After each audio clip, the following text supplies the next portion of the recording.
Hai, Assalamualaikum warahmatullahi wabarakatuh. Jumpa lagi bersama saya Dika di channel YouTube Iko Dika, guys.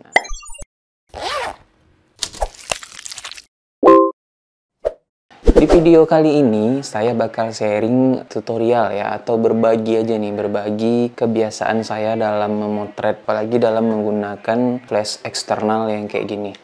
Karena kemarin pengen bikin juga ya, pengen sharing ke teman-teman teknik apa aja yang sering saya pakai ketika memotret menggunakan flash eksternal, khususnya di acara akad nikah ataupun di acara tunangan. Nah, sebelum kita lanjut videonya, teman-teman harus paham dulu bahwa fotografi ini adalah teknik melukis cahaya. Jadi pengertian dari fotografi itu adalah teknik melukis atau menangkap cahaya ya, intinya adalah pencahayaan. Nah, kalau seandainya di tempat wedding itu nuansa dekornya, ambience-nya itu normal, nah maka itu adalah hal yang gampang untuk kita cara praktek yang saya bilang ini. Nah, kalau terjadi kondisi-kondisi yang di luar yang kita harapkan sebagai fotografer, yaitu sebenarnya kembali lagi ke pengalaman, kembali lagi ke kebiasaan kita.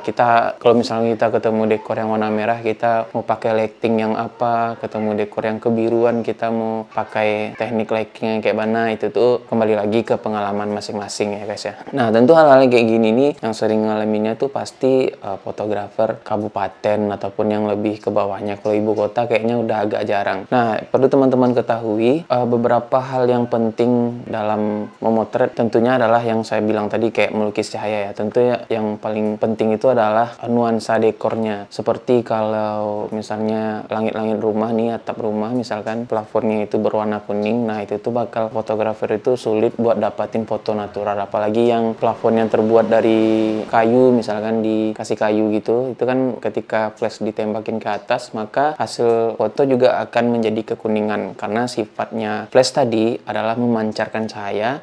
Nah, ketika pancarannya menyebar itu mengenai si objek, nah itulah yang bakal ditangkap sama kamera. Jadi kalau lingkungan rumahnya saja itu sudah warnanya udah pink, merah, nah itu kita bakal susah ngedapetin hasil yang maksimal. Jadi bukan kita menyalahkan keadaan ya kan, cuman ya itu sebenarnya sudah tidak bisa dipungkiri lagi bahwa nuansa atau ambience dari dinding atap rumah, nuansa dekor itu berpengaruh terhadap hasil foto. Nah, flash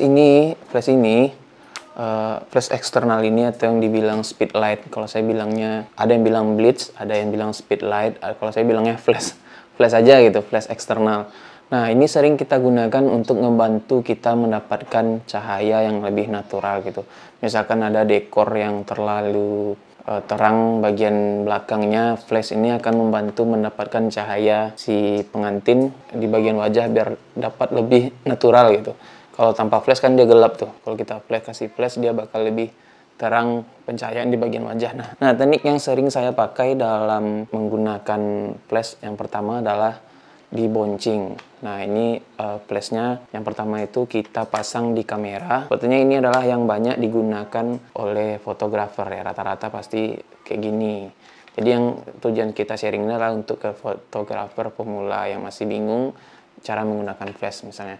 Nah, yang pertama itu ada diboncing. Jadi kamera ini dihadapkan ke atas. Nah, ini bakal di cahaya lampunya bakal direct langsung ke atap rumah. Nah, dari pantulan cahaya tadi, itu tuh yang akan merefleksikan cahayanya ke wajah pengantin. Nah, ini yang sering terjadi adalah ketika kita motret dengan jarak kamera dengan pengantin dengan objek itu sekitar 3 meter. Nah, ketika kita mendekati objek, sebenarnya arah boncengnya juga kita rubah. Kita harus paham dulu titik boncengnya di mana. Misalkan kalau saya ya, misalkan di sini flashnya, di sini objeknya, titik boncengnya kan di sini. Nah, ketika kita mendekat, saya biasanya muter ini ke belakang. Nih, ngadapin ke belakang. Karena kalau masih tetap titik boncengnya kita mendekat ke objek, tapi flashnya nggak kita rubah titik boncengnya, kita biarkan aja kayak gini. Nah, maka objeknya akan jadi lebih terang karena prinsipnya adalah cahaya mendekat ke objek. Jadi biasanya saya mundurin ke belakang kayak gini. Jadi saya motret mundurin ke belakang ke titik bonceng yang di awal yang di sini tadi. Nah, jadi kayak gini. Oke. Kenapa dibonceng ini adalah untuk lebih mendapatkan cahaya yang lebih natural. Karena kalau dibonceng kan cahayanya bakal nyebar, jadi semua bagian dari dalam ruangan itu mendapatkan cahaya yang natural gitu, yang lebih menyebar kalau dibonceng. Terus ada lagi teknik yang selanjutnya yang sering saya pakai, yang pernah saya pakai ketika di wedding adalah dengan menggunakan dua flash misalnya. Menggunakan trigger gini. Menggunakan trigger.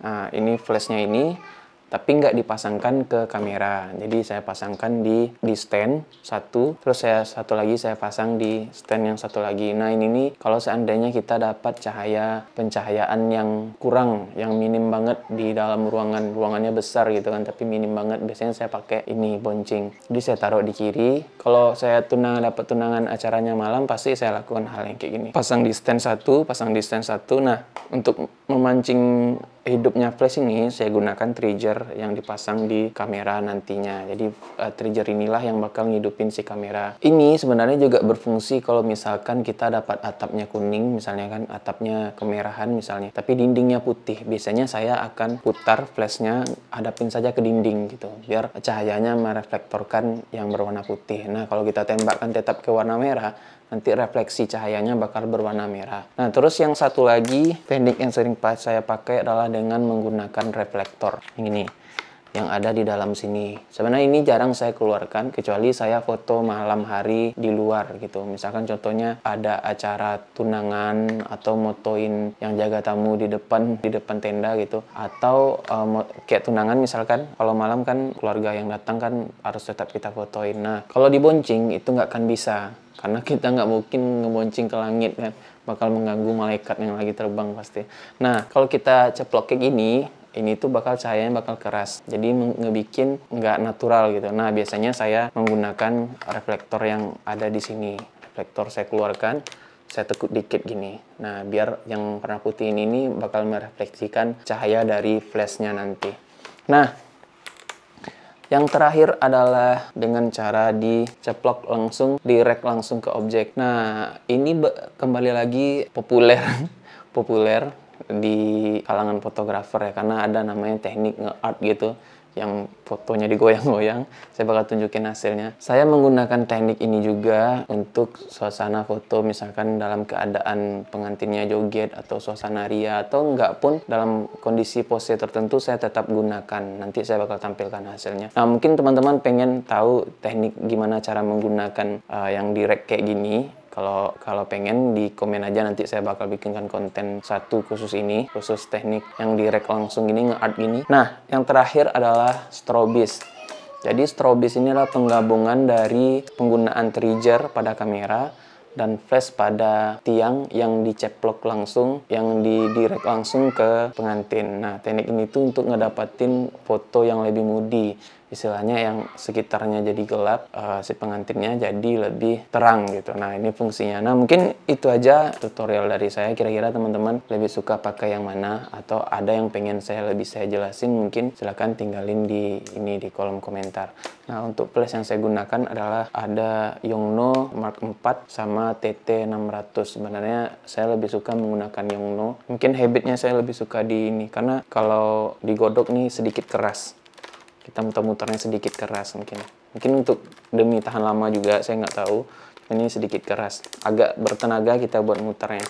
Nah, sementara kalau di Yongnuo ini ringan, aman, oke, enak, ya kan? Udah. Oke, segitu aja videonya. Makasih buat teman-teman yang udah nonton. Semoga videonya bermanfaat. Assalamualaikum warahmatullahi wabarakatuh.